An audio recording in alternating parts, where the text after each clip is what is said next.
we get the front view on the second floor. En medio de... So I heard people say that these buses in Peru don't have bathrooms, but put this up. This is a tray. Brought us our meal. Inca Cola. And this is popular in Peru. We're at Paracas.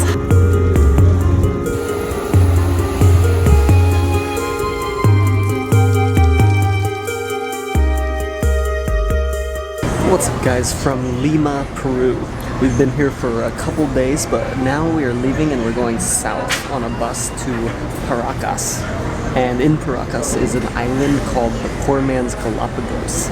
So that's what we're about to do. But right now, we're at the bus station waiting to get on a bus called Cruz Del Sur.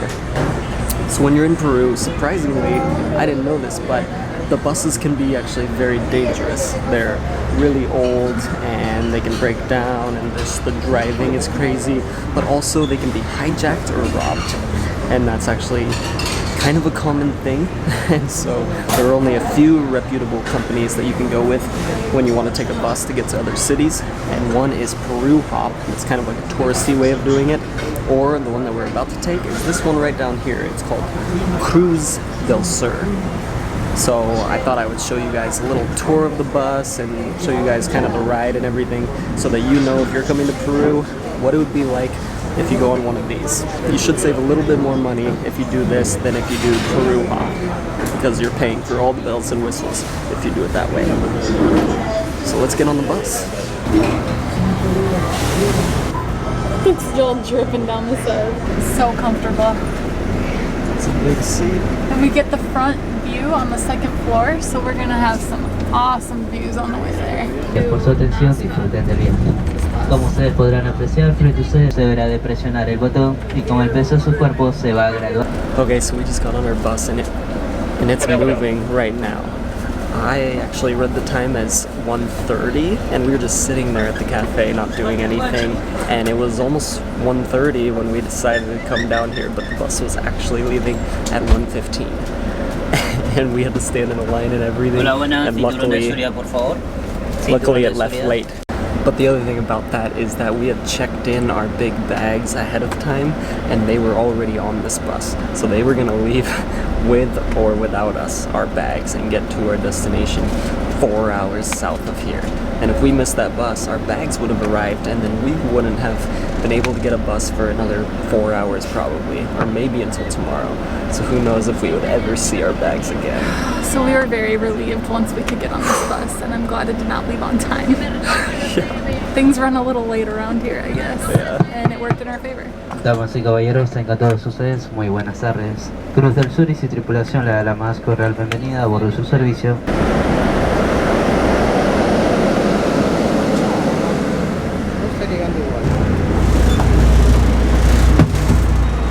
So I heard people say that these buses in Peru don't have bathrooms, but look at this.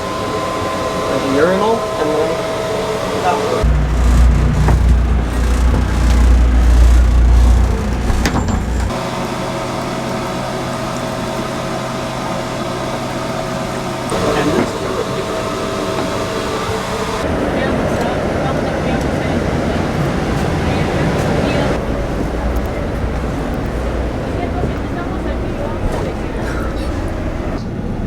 En medio de ellos, usted va a encontrar un conector puerto USB para que usted pueda conectar. Okay, now I'm gonna give you a little tour of our bus and our seats here.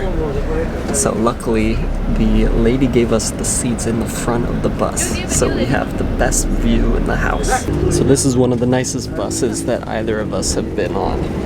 We have these really padded, huge seats. Lots of leg room here.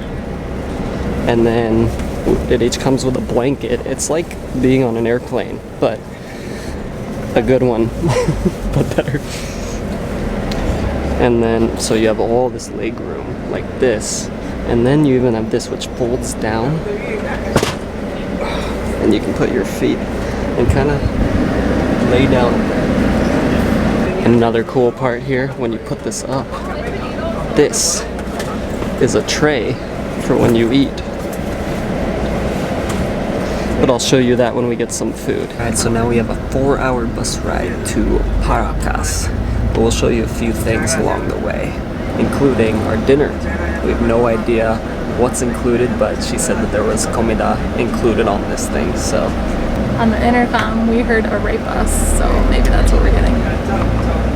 Hopefully not. I'm hoping it's guinea pig. I'm hoping it's cow heart. Those are some popular dishes here in Peru, so yeah, maybe. No, they would never serve such delicacies on this bus. Okay, we've been on the bus for about 1 hour, maybe, and they brought us our meal. Not sure if this is the only meal. Not sure what it is, but let's check it out. Alright, this is very hot. What is it? Looks like a So it looks like a chicken. and sauce and sweet potato and rice. Is that cilantro? Oh, that's Alex's favorite. And then some veggies. And then you get a little cake here. It kind of looks like a coffee cake, a little crumbly cake, but not a coffee cake. It looks like some carrot and potato or something, some cilantro. And now we get to try the tray. It's like a hotel.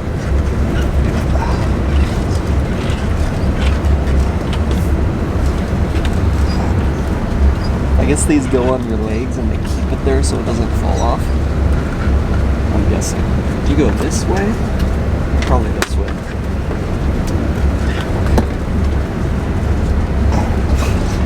I'm not sure if that's right. It looks like it does. Okay, now I got it. Not the legs, the chair. It hooks into the chair. Alright. Beautiful. Yep. Gelatinous.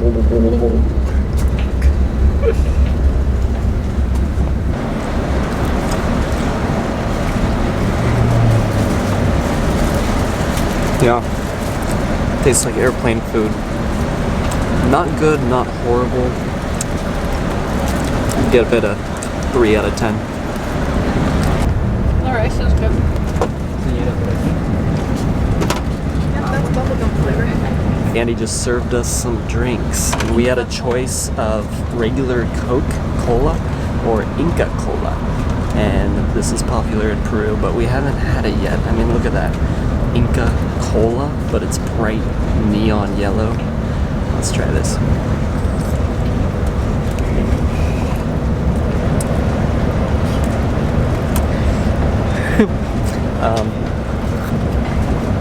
It doesn't taste like cola at all. It has like a bubblegum flavor. What do you think? It tastes just like bubblegum. So, for all you out there who love bubblegum, drink up. Inca Cola. I bet kids love this. Okay, so we're 2 hours into the trip now, and would you have thought that Peru looks like this? Pretty much the whole drive, it's looked basically like a desert.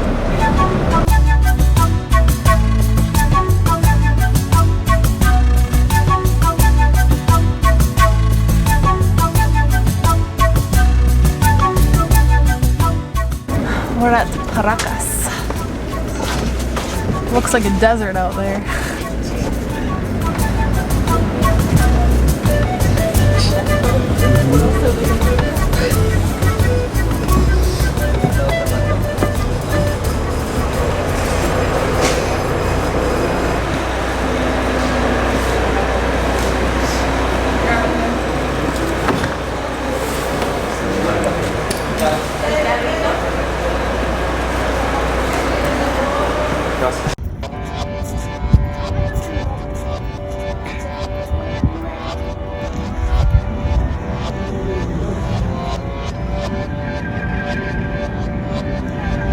So we just arrived to Paracas and we are pleasantly surprised. Just a small little town, and now we just arrived at the beach. Perfect time for sunset. And look at this.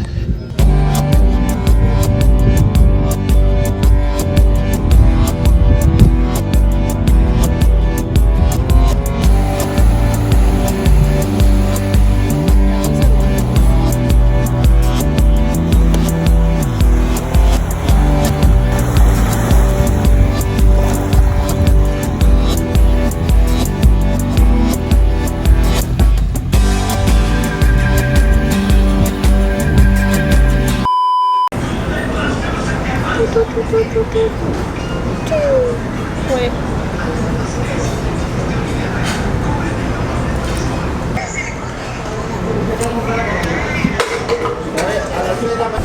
So we just got on our bus and I actually... We went down to where a gate is quickly. All right, it's time for Q&A. The first one comes from Glade Cornelius. If lockdown hadn't happened, do you think you would have done all that exploring that you've been doing in the last few months? Definitely not. It would have been much different.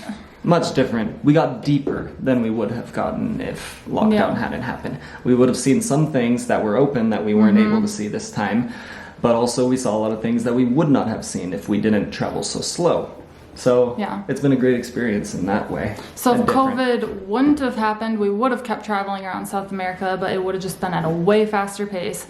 Because of COVID, we were forced to slow down, really get immersed in the culture, experience the food, see all the different places. So yeah, we're actually grateful for COVID in a way. There was a lot of good things that came from it. We created this channel kind of in the midst of it. So yeah. Next question comes from My Two Cents. When does Peru open for international tourism? Nobody knows. We're hearing different things. The last we heard, which sounds like it could be true, is the middle of next year. So 2021. The middle, before it was the beginning, like maybe in January at the start of 2021. But now they pushed it back to the middle. Who knows when the vaccine comes out and things in the world change rapidly depending what happens. But yeah, I would bank on not buying tickets to Peru until like midway through next year. Our taxi just arrived, so we have to get going, but we're gonna finish this Q&A in the car. So see you in a second. All right, we made it to our taxi. Last question comes from Fox. How do we find more information about the glass dome you stayed in? Like exact location and name. Looks awesome. The sky looks epic at night. It was epic. It's an epic experience. So it's actually not done yet, but it should be pretty soon. All the info is below the video, so if you go to the dome video, look at the description box, that's where all the info is, and you'll see info for Eddie.